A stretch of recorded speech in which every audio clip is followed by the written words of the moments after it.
Chris Sacca, Micro VC. Chris, you were an early investor and indeed a partner in Twitter. What did you learn, or what have you learned from that investment in Twitter? Yeah, one of the very first things I think I learned and the companies learned is that sometimes products that are over-defined really prevent a lot of the innovation that can happen by the users and by the ecosystem itself. So I wrote a blog post back in 2006 when I just started using Twitter for the first time, and it occurred to me that Dodgeball, in an early startup that Google acquired, had a lot of the key insights of Twitter early on. To their credit, Dennis really understood the power of short messages to bring people together. But it's so focused on making sure that it encouraged people to share the same physical space that I think it really staved off all this other cool stuff that could have happened on the platform. So the key insights that Jack and Ev had early on at Twitter were, hey, let's not over-define this product. Let's put it out there, and then let's watch to see how the users actually use it and what cool, inventive uses they come up with. And so stuff like replies, the @ symbol that goes before your name, that came from the community. In fact, the very first time I saw it happen, it was Scoble actually was using it, and I think he was the only guy using it. I went to send him a direct message saying, hey, you're doing it wrong. And as I was about to send that message, I was like, wait a minute, Scoble's not an idiot. He knows what he's doing. He knows how to send a direct message.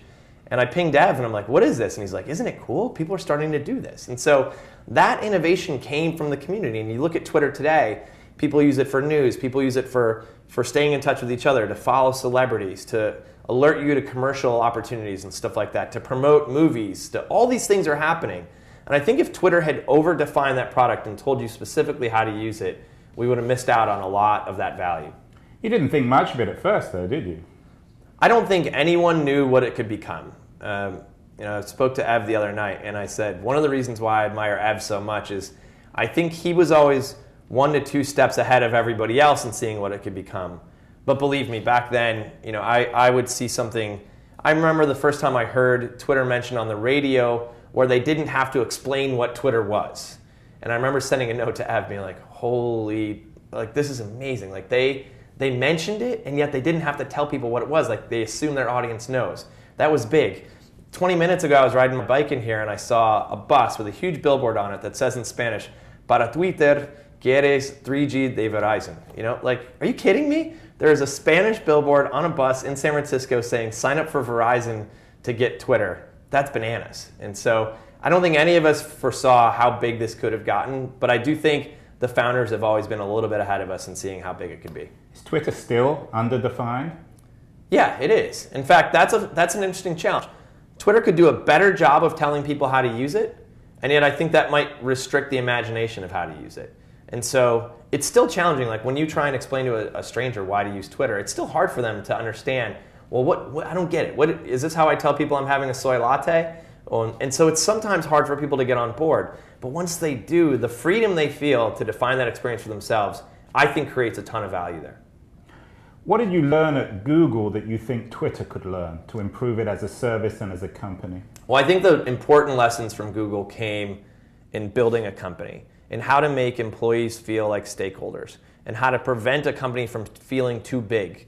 When I left Google, there were 18,000 people working there, and yet it still didn't feel like your traditional big company. And so I think there's a lot of lessons from Google that Twitter has adopted and even improved on in terms of building a culture that's very transparent, that's very flat, a lot of information sharing. So every Friday there's a meeting of all the employees at Twitter where Ev gets up and gives an update on what's going on, and then individual employees get up and tell stories and go over what they accomplished that week. The support team will review some of the best emails and some of the worst emails they got that week. And everybody there, because of the information sharing, really feels like an owner, and then they act like owners. And so you've got this really cohesive, tight-knit unit of people who are building products that users love and focusing really obsessively on that user experience. And I think those are lessons drawn from Google and improved upon at Twitter.